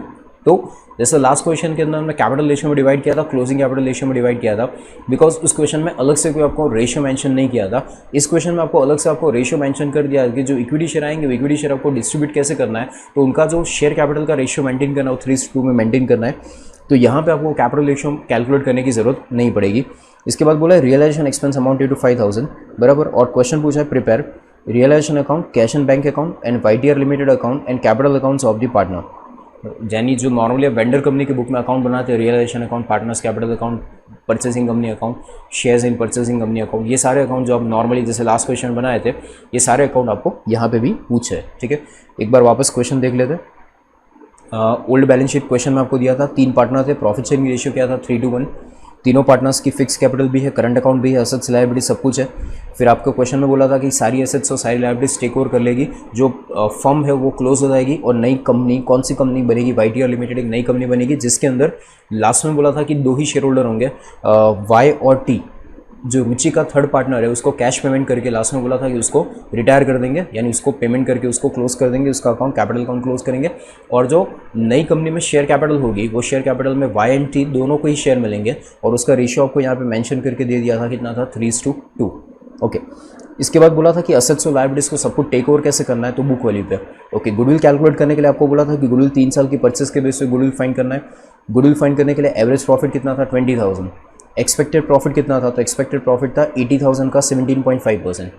80,000 कहाँ से आया था, तो 80,000 is a fix capital. Fix capital का टोटल किया मैंने, ये तीनों का 50, 20 और 10, 80,000 होगा। 80,000 का 17.5%, ये 14,000 आएगा, that is expected profit. Average profit क्या था, 20,000, एक्सपेक्टेड प्रॉफिट क्या, 14,000, डिफरेंस करें तो 6,000 क्या होगा, सुपर प्रॉफिट। सुपर प्रॉफिट को 3 साल की परचेस के बेस पे गुडविल फाइंड करना है, 6,000 इंटू 3 ईयर करें तो 18,000 गुडविल होगा। इसके बाद आपको बोला था कि जो परचेसिंग कंपनी होगी, वो परचेसिंग कंपनी परचेस कंसिडरेशन का पेमेंट 2 पार्ट में करेगी, एक कैश पे करेंगे और दूसरा शेयर इश्यू करेंगे। कैश कितनी पे करेंगे वो क्वेश्चन में मेंशन नहीं किया है, वेरी इंपॉर्टेंट थिंग। ये पॉइंट नंबर 5 जो है ये क्वेश्चन में इंपॉर्टेंट है कि जो परचेस कंसिडरेशन का पेमेंट होगा वो 2 पार्ट में होगा, कैश में भी होगा, इक्विटी शेयर के फॉर्म में भी होगा। बट कैश कितनी इशू करेंगे और इक्विटी शेयर कितने इशू करेंगे ये क्वेश्चन में मेंशन नहीं किया है। और लास्ट में बोला था कि रियलाइजेशन एक्सपेंस हुआ था 5,000 का हुआ था, और नेसेसरी अकाउंट्स बनाओ फर्म के बुक में, वेंडर कंपनी के बुक में नेसेसरी अकाउंट्स बनाओ। ठीक है, फिर अकाउंट्स ड्रॉ करते हैं, उसके बाद कैलकुलेशन स्टार्ट करते हैं। Now accounts are ready. देखो अकाउंट्स में कौन कौन से अकाउंट बनाए थे, तो एक रियलाइजेशन अकाउंट, फिर पार्टनर्स कैपिटल अकाउंट और करंट अकाउंट मैंने मर्ज बनाया है। आप अलग अलग भी बना सकते हैं, फिक्स कैपिटल अकाउंट और करंट अकाउंट आप अलग भी बना सकते हैं, मैंने फिक्स और करंट अकाउंट कंबाइन किया है। Cash and bank account, YTR limited that is purchasing company account, और equity shares in YTR limited that is investments in meaning equity share of purchasing company account. ठीक है, ये सारे accounts यहाँ पे ready है। अब कैलकुलेशन स्टार्ट करें, तो कैलकुलेशन में सबसे पहले क्या कैलकुलेट करेंगे, तो जैसे लास्ट क्वेश्चन में फाइंड किया था, सबसे पहला क्या कैलकुलेशन करना पड़ेगा, परचेस कंसिडरेशन। सबसे पहले कैलकुलेशन क्या करेंगे, परचेस कंसिडरेशन। अब परचेस कंसिडरेशन यहाँ पे कैलकुलेट करना बहुत सिंपल है, क्योंकि आपको क्वेश्चन में ये बोला कि all the assets and liabilities except cash and bank balance everything is taken over at the book value. यानी बैलेंस शीट में यहाँ पे परचेस कंसिडरेशन का मीनिंग क्या होता है, एसेट्स माइनस लायबिलिटी। असेट्स और लायबिलिटीज को कौन सी वैल्यू पे लेना है, तो अगर आपको रिवैल्यूएशन अमाउंट दी है तो रिवैल्यूएशन अमाउंट, अगर वो रिवैल्यूएशन अमाउंट नहीं दी है तो बुक वैल्यू पे टेक ओवर करना है। अब इस क्वेश्चन में आपको कहीं पे भी रिवैल्यूएशन अमाउंट नहीं बोला है, आपको बोला है सब कुछ बुक वैल्यू पे टेक ओवर करो। तो except cash and bank balance, ये कैश एंड बैंक बैलेंस कितना है 12,500 और ये करंट अकाउंट का बैलेंस है 10,000, ये दोनों के सिवाय बाकी सब कुछ टेक ओवर कर देंगे। मीनिंग असेट में फिक्स असेट का टोटल 45,000 फिक्स असेट, 15,000 इन्वेस्टमेंट, 10,000 का स्टॉक, 27,500 के डेटर्स, टोटल करें तो 97,500 होता है। तो 97,500 के टोटल असेट्स हम टेक ओवर करेंगे। तो यहाँ पे वर्किंग नोट के फॉर्म में पहले लिख लेते, working note number 1, working note number 1 that is calculation of purchase consideration,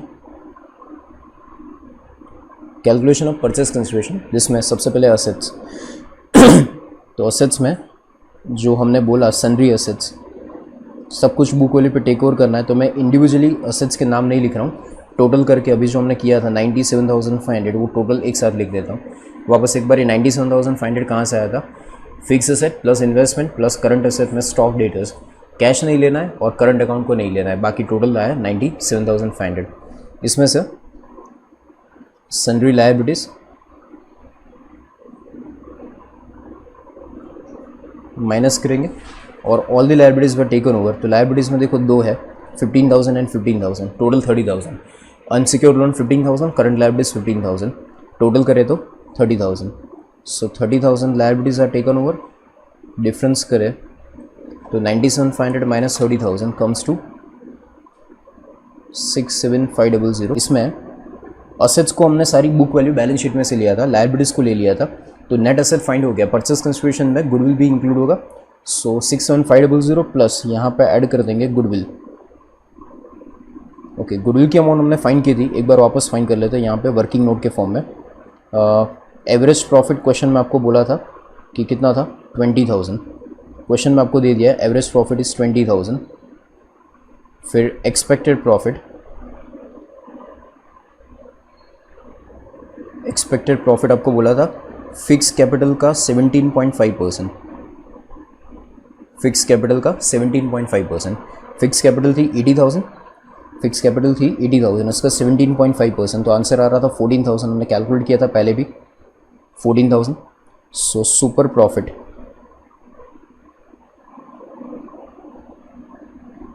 super profit is 20,000 minus 14,000 equal to super profit will be 6,000 और गुडविल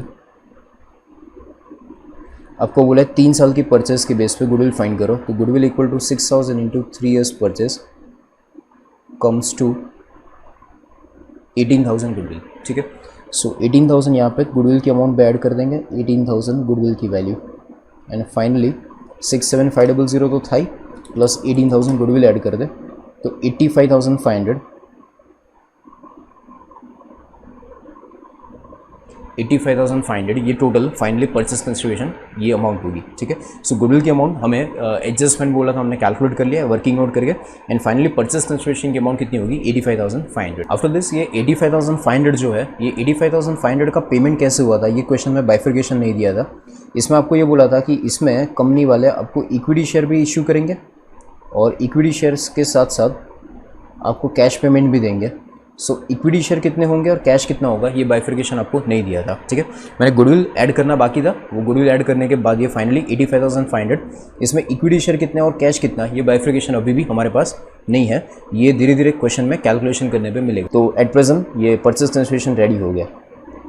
इसके बाद आगे नेक्स्ट अब बैलेंस शीट सबसे पहले क्लोज करेंगे। तो बैलेंस शीट में तो एक एक करके पहले पूरा बैलेंस शीट क्लोज करके रिस्पेक्टिव अकाउंट्स में ट्रांसफर करते हैं। पहले चलो लायबिलिटीज से चालू करते हैं। तो लायबिलिटी में फिक्स कैपिटल 50-20-10, लायबिलिटीज में fix capital bye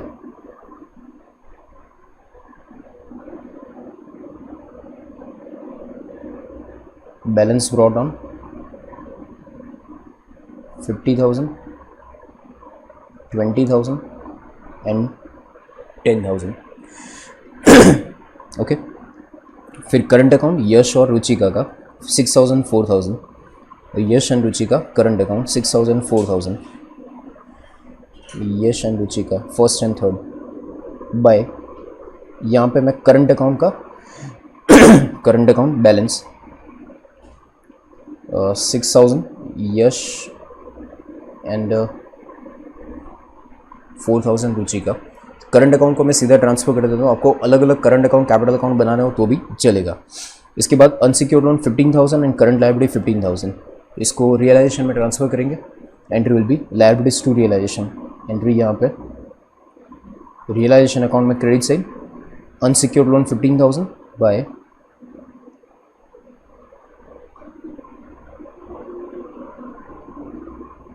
unsecured loan 15,000 and by second नाम था current liability 15,000 by current liability 15,000। Okay, after that assets को क्लोज करें तो असेट्स में fix assets, investment, current assets सब कुछ ट्रांसफ़र करें।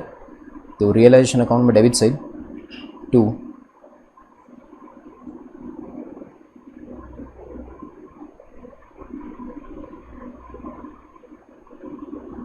sundry assets,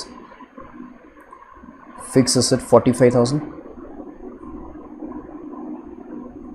fixed asset 45,000, investment 15,000,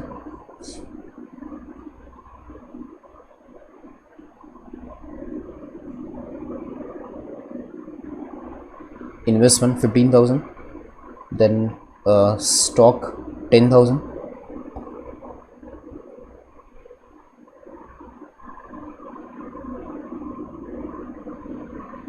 stock 10,000, debtors 27,500,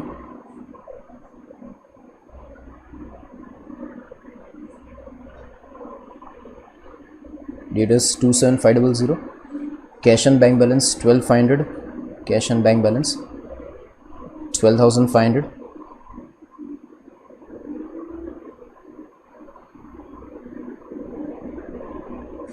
cash and bank balance 12,500 and Tanish account 10,000, Tanish account 10,000, Tanish account debit balance है, इसमें debit side यहाँ पे 2,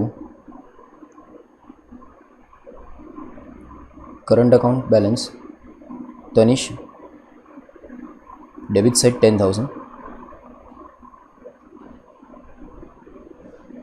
ओके, ये असेट्स एंड लायबिलिटीज को ट्रांसफ़र कर दिया, पूरी बैलेंस शीट क्लोज होगी। इसके बाद नेक्स्ट वर्किंग नोट चेक करें तो नेक्स्ट वर्किंग नोट में गुडविल वाला पॉइंट जो था हो गया, ये एडजस्टमेंट नंबर 1 हो गया, 2 हो गया, 3 हो गया, बराबर। ये तीनों की तीनों एडजस्टमेंट नंबर 1, 2, 3 ये तीनों गुडविल से रिगार्डिंग ही थे। सो ये तीनों एडजस्टमेंट हो गए, first, second and third over. Fourth adjustment बोला था कि असेट्स एंड लायबिलिटीज को बुक वैल्यू पे टेक ओवर करो, वो हो गया। परचेस कंसिडरेशन में आपको बोला था पॉइंट नंबर 5 में कि परचेस कंसिडरेशन का पेमेंट जो होगा वो इक्विटी शेयर में भी होगा, कैश में भी होगा, बट कितना इक्विटी शेयर होगा कितना कैश होगा ये बोला नहीं था। फिर आपको ये बोला था कि इक्विटी शेयर जो भी इशू करेंगे उसमें 2 पार्टनर को इक्विटी शेयर मिलेंगे, that is first and second partner Y and first and second partner Y and T, और उनको ये इक्विटी शेयर के रेशियो, इक्विटी शेयर कौन से रेशियो में मिलेंगे, तो इक्विटी शेयर का रेशियो आपको बोला था 3:2। सो यहाँ पे कैपिटल रेशियो आपको लेना नहीं है, ठीक है। इसके बाद बोला था कि रुचिका को पूरा पेमेंट जिसका जितना उसका कैश बैलेंस कैपिटल अकाउंट का बैलेंस था उसका उतना अमाउंट कैश में पे करके उसको क्लोज कर दो, तो रुचिका को क्लोज कर देना है।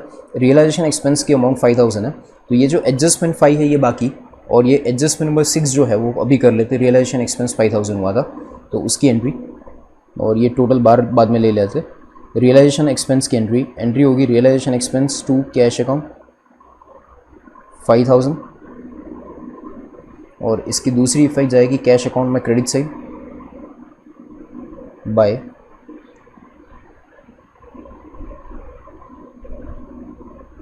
Realisation account 5,000। इसके बाद असेट्स का टोटल 45,000, ये टोटल बार लिखना बाकी था वो कर देते। 45,000 plus 15,000 plus 10,000 plus 27,500 comes to 97,500। Okay, realisation expense की एंट्री करने के बाद जो परचेसिंग कंपनी YTR लिमिटेड, इसके पास से परचेस कंसिडरेशन कितना ड्यू हुआ था, तो अमाउंट ड्यू हुआ था 85,500। परचेसिंग कंपनी के पास है अमाउंट ड्यू कितना हो रहा है 85,500 परचेस कंसिडरेशन ड्यू हो रहा है। तो सबसे पहले असेट्स और लायबिलिटीज़ का पेमेंट, जैसे नॉर्मली हम क्या करते हैं, असेट्स रियलाइज करते हैं तो एंट्री नॉर्मली हम डिसोल्यूशन में क्या करते हैं, कैश टू रियलाइजेशन। लायबिलिटीज़ का पेमेंट करते हैं तो एंट्री क्या करते हैं, रियलाइजेशन टू कैश। तो यहाँ पे ये दो अलग अलग एंट्री हमको नहीं करनी है, असेट्स और लायबिलिटीज़ का रियलाइजेशन आपको अलग अलग नहीं करना है। तो सीधा नेट अमाउंट कितना, तो असेट्स और लायबिलिटीज़ की नेट अमाउंट इन जो परचेसिंग कंपनी है वो कितने पे करेगी, 85,500 वो लोग पे करेंगे, दैट इज़ परचेस कंसिडरेशन। तो सीधा ये YTR लिमिटेड कंपनी के पास से बोलो परचेस कंसिडरेशन के फॉर्म में आपको कितने रुपए लेने मिलेंगे, असेट्स और लायबिलिटी अकाउंट, ये जो असेट्स और लायबिलिटीज़ का जो डिफरेंस है वो आपको कितना मिलेगा, 85,500 आपको नेट मिलेगा असेट्स और लायबिलिटीज़ का।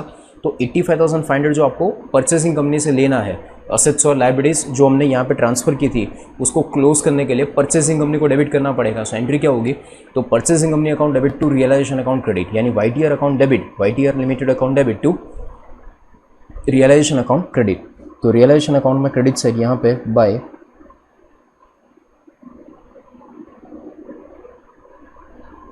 YTR लिमिटेड 85,500 और YTR में डेबिट से रहेगा 2,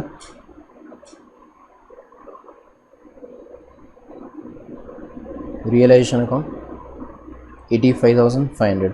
इसका मीनिंग YTR लिमिटेड, ये एंट्री का मीनिंग ये होता है कि YTR लिमिटेड के पास से 85,500 हमको लेना है। इसके बाद अब देखो रियलाइजेशन अकाउंट अपने पास बाकी है क्लोज करने का, इनफैक्ट एक भी अकाउंट क्लोज नहीं किया है और अब कोई क्वेश्चन के अंदर एडजस्टमेंट पेंडिंग नहीं है।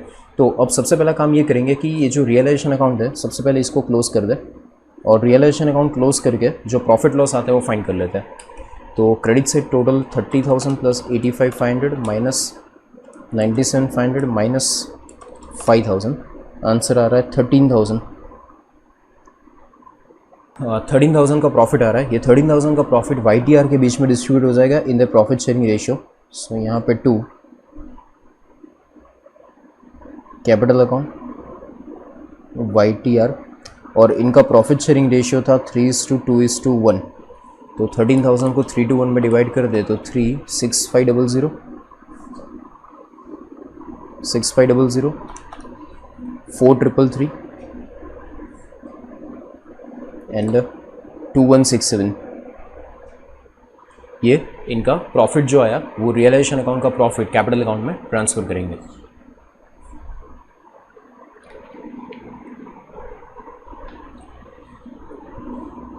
रियलाइजेशन अकाउंट का जो प्रॉफिट था इसको कैपिटल अकाउंट में ट्रांसफ़र कर दे। तो कैपिटल अकाउंट में transfer profit by realisation account 6500, Y का आंसर था 6500, सेकेंड आंसर 4333, टी का आंसर 4333 और आर का आंसर 2167। इसके बाद अब क्वेश्चन में आपको ये रियलाइजेशन अकाउंट आपने क्लोज कर दिया, रियलाइजेशन अकाउंट क्लोज कर दिया। अब करंट अकाउंट बाकी, कैश अकाउंट बाकी, YTR अकाउंट बाकी और equity shares in YTR limited account बाकी। अब प्रॉब्लम ये है कि ये YTR लिमिटेड के पास से 85,500, अब सबसे बड़ा प्रॉब्लम ये है कि 85,500 जो YTR लिमिटेड के पास से लेना है उसमें कितना इक्विटी शेयर मिलेगा और कितना कैश मिलेगा ये पता नहीं है। तो आपको ये जो equity share in YTR limited account जो बनाई ये क्लोज नहीं कर पाओगे, ये इवन ओपन भी नहीं कर पाओगे, ठीक है। कैश अकाउंट क्लोज नहीं कर पाओगे क्योंकि कितना कैश मिलेगा ये पता नहीं है। So equity share in YTR limited close नहीं होगा, YTR लिमिटेड क्लोज नहीं होगा क्योंकि वो कितना कौन सा बाइफर्केशन पे करेगा ये नहीं पता। तो कैश अकाउंट क्लोज नहीं होगा, YTR क्लोज नहीं होगा, equity share in YTR close नहीं होगा, ये अकाउंट क्लोज नहीं कर पाओगे। रियलाइजेशन क्लोज हो चुका है, पार्टनर कैपिटल अकाउंट क्लोज नहीं कर पाएंगे, बराबर। बट एक छोटा सा चेंज ये है क्वेश्चन में, एक चीज़ ये मेंशन की है कि 3 पार्टनर में से 2 पार्टनर कंपनी में कंटिन्यू है और 1 पार्टनर रिटायर हो रहा है। थर्ड पार्टनर जो रुचिका है वो रिटायर हो रही है और उसके लिए आपको ये बोला है कि वो जब रिटायर हो जाएगी तो उसका जो पूरा पेमेंट है वो कैश में कर देना। ये वाला जो एडजस्टमेंट था यहाँ से अब पूरा क्वेश्चन यहाँ से आपको सॉल्यूशन मिलेगा कि रुचिका जो थर्ड पार्टनर है वो रिटायर हो रही है और उसका जो पूरा पेमेंट है वो हम कैश में कर रहे हैं। अब जब उसका पूरा पेमेंट है तो आप कैश में करोगे तो आप रुचिका का जो अकाउंट है वो कैपिटल अकाउंट क्लोज कर पाओगे, बाकी का कोई अकाउंट आप क्लोज नहीं कर पाओगे, ना कैश अकाउंट, ना YTR लिमिटेड अकाउंट, ना equity sharing YT limited account, ना यश अकाउंट, ना वाई अकाउंट, ना टी अकाउंट। आप खाली एक ही अकाउंट क्लोज कर सकते हो, that is Ruchika account, third partner जो नई बिजनेस के अंदर, नई फर्म के अंदर, नई कंपनी के अंदर पार्टनर नहीं है, क्योंकि उसको आपको बोला है कि पूरा कैश में पे कर देना है। तो उसको पूरा कैश में पे कर दे तो रुचिका में क्रेडिट साइड का टोटल देखो तो 14,000 प्लस 2167 कम्स टू 16,167। तो रुचिका को पूरा कैश पे कर दे 16,167, तो इसको पूरा कैश में पे कर दे। यहाँ पे लिख देंगे डेबिट साइड 2 कैश अकाउंट 16167 आएगा, और कैश अकाउंट में क्रेडिट से रहेगा बाय रुचि का अकाउंट, कैश अकाउंट में क्रेडिट से रहेगा बाय रुचि का अकाउंट 16167। ठीक है, तो ये कैलकुलेशन, ठीक है, समझ आया, 16167। इसके बाद ये कैलकुलेशन हो गया। इसके बाद अब रुचि का अकाउंट क्लोज हो चुका है, बट आप कैश अकाउंट की पोजीशन देखो तो कैश अकाउंट में डेबिट साइड टोटल है, डेबिट साइड बैलेंस है 12,500, और सामने पेमेंट कितना किया तो 5,000 एंड 16167 प्लस 5,000 टोटल करें तो क्रेडिट साइड का टोटल ज़्यादा है और डेबिट साइड कम है। इसका मीनिंग कैश है ही नहीं फिर भी आप पेमेंट कर रहे हो, कैश है ही नहीं फिर भी आप पेमेंट कर रहे हो, ऐसा कैसे हो सकता है? ये तो पॉसिबल ही नहीं, कैश ना हो तो पेमेंट कैसे कर सकते हैं? तो इसका मीनिंग ये हुआ कि कैश अकाउंट में जो डिफरेंस आया कि कैश पे किया है, तो कैश आया तो होगा कहीं से, तो ही तो पे किया होगा। तो 16167 और 5,000 पे किया तो 21,167 क्रेडिट साइड टोटल इतना पे किया, और डेबिट साइड उतना कैश तो है ही नहीं, तो कैश आया होगा तो ही तो पे किया होगा। बाकी कैश आप बिना हो, कैश का ओवरड्राफ्ट तो हो नहीं सकता, तो कैश आया होगा कहीं से तो ही वो पे किया होगा। तो कैश अकाउंट को क्लोज करें तो credit side minus debit side difference आ रहा है 8667। ये 8667 जो कैश आया होगा कहीं से तो ही कैश पे किया होगा, तो ये कैश कहाँ से आया होगा? तो अब यहाँ पे जाते हैं अपने परचेस कंसिडरेशन वाले पॉइंट पे। परचेस कंसिडरेशन में हमें ये बोला था कि परचेस कंसिडरेशन में कुछ अमाउंट इक्विटी शेयर के फॉर्म में होगी, कुछ अमाउंट कैश के फॉर्म में होगी, बट कैश के फॉर्म में कितना होगा या इक्विटी शेयर के फॉर्म में होगा ये कोई बाइफिकेशन दिया नहीं है। तो इनडायरेक्टली जब हम कैश अकाउंट क्लोज करें तो कैश अकाउंट का जो डिफरेंस है, ये कैश अकाउंट का डिफरेंस शो कर रहा है कि 8667 कहीं से आया है, तो कैश आने का एक ही जगह से चांस है, that is through purchase consideration only. तो ये 8667 ये बेसिकली कहाँ से आया होगा? तो ये कैश अकाउंट डेबिट हुआ होगा YTR कंपनी अकाउंट के पास से। ये कैश अकाउंट कहाँ से मिला होगा? YTR कंपनी से मिला होगा, और तो कोई ऑप्शन ही नहीं है। तो यहाँ पे cash account debit to YTR 8667 होगा, एंड YTR अकाउंट में क्रेडिट से आ जाएगा बाय, इसने कैश कितना पे किया, तो इन लोगों ने कैश आपको पे किया बाय कैश अकाउंट 8667। तो इसका मीनिंग ये हुआ कि बाकी का जो पेमेंट है वो बाकी का पेमेंट इक्विटी शेयर के फॉर्म में होगा। 8667 अगर कैश के फॉर्म में पे कर रहे हैं तो बाकी का पेमेंट इक्विटी शेयर के फॉर्म में होगा। 85,500 माइनस 8667, डिफरेंस कम टू 76,833। ये 76,833 जो पेमेंट है ये पेमेंट कैश के इक्विटी शेयर के फॉर्म में आया होगा। अब ये जो इक्विटी शेयर मिले होंगे तो इसकी एंट्री क्या पास करेंगे? तो इसकी एंट्री पास करेंगे equity share of Y limited YTR to YTR। Entry क्या करेंगे? Equity share of YTR to YTR। तो equity share account debit YTR account debit to YTR account 76,833, और YTR अकाउंट में क्रेडिट से रहेगा by equity share in YTR account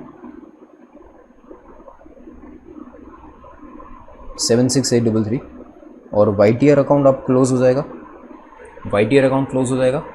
अब ये जो इक्विटी शेयर्स YTR लिमिटेड के मिले हैं, आपको क्वेश्चन में ये बोला था कि इसका जो पेमेंट है ये पेमेंट 3:2 रेशियो में कर देना है। दो पार्टनर Y और T के बीच में, दो पार्टनर Y और T के बीच में इसको 3:2 में डिवाइड कर दो। इसको 3:2 में डिवाइड कर दूँ तो आंसर आ रहा है 46099, मीनिंग 46100, 46100, 76,833 माइनस 46100, 30,733। आपको ये बोला था कि ये बाइफर्केशन जो है वो Y और T को इनको इक्विटी शेयर के फॉर्म में पे कर दो, तो इनको इक्विटी शेयर के फॉर्म में पे कर दे तो यहाँ पे आएगा by Y account and by T account. Y को कितना मिलेगा? 46100, और T को कितना मिलेगा? तो 30,733। ठीक है, और ये equity share in YTR limited account close हो जाएगा, और ये Y और T को जो मिला ये Y और T के अकाउंट में डेबिट कर देंगे। तो इनको Y और T के अकाउंट में डेबिट कर दो, तो यहाँ पे Y और T के अकाउंट में डेबिट साइड 2, यहाँ पे आएगा 2 equity shares in YTR account. Amount was कहाँ गया बाइफिकेशन? 46100, 307 46100, यहाँ पे 46100, 30733। ये Y और T को पेमेंट होगा इक्विटी शेयर के फॉर्म में। अब देखो रियलाइजेशन अकाउंट क्लोज हो गया, कैश अकाउंट क्लोज हो गया, YTR क्लोज हो गया, YTR equity shares in YTR close हो गया, सारे अकाउंट क्लोज हो गए। अब 2 अकाउंट खाली बाकी है, दैट इज़ 2 अकाउंट क्लोज करने बाकी है, Y का अकाउंट और T का अकाउंट। तो Y के अकाउंट और T के अकाउंट को क्लोज कर लेते हैं। डिफरेंस फाइंड करो या टैली होता है चेक करो।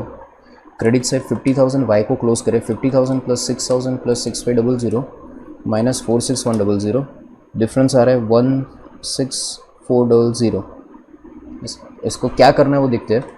फिर टी में डेबिट साइड टोटल ज़्यादा है, 10,000 plus 30733 minus 20,000 minus 4333, difference is 16,400।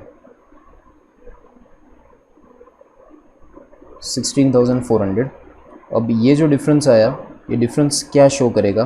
तो डिफरेंस ये शो करेगा सेम, वाई टी के अकाउंट में डेबिट बैलेंस ज़्यादा है, टी के अकाउंट में डेबिट साइड टोटल ज़्यादा आ रहा है और वाई के अकाउंट में क्रेडिट साइड ज़्यादा आ रहा है। इसका मीनिंग वाई का क्रेडिट बैलेंस ज़्यादा है, इसका मीनिंग वाई को देना है। वाई का क्रेडिट ज़्यादा है तो वाई को देना है, और टी का डेबिट ज़्यादा है मीनिंग टी से लेना है। तो अब कैश अकाउंट तो क्लोज हो चुका है, तो इनको लेने देने की जो बात है वो कैश अकाउंट थ्रू हो नहीं सकती, क्योंकि कैश अकाउंट तो ऑलरेडी क्लोज हो चुका है, अब कैश है ही नहीं।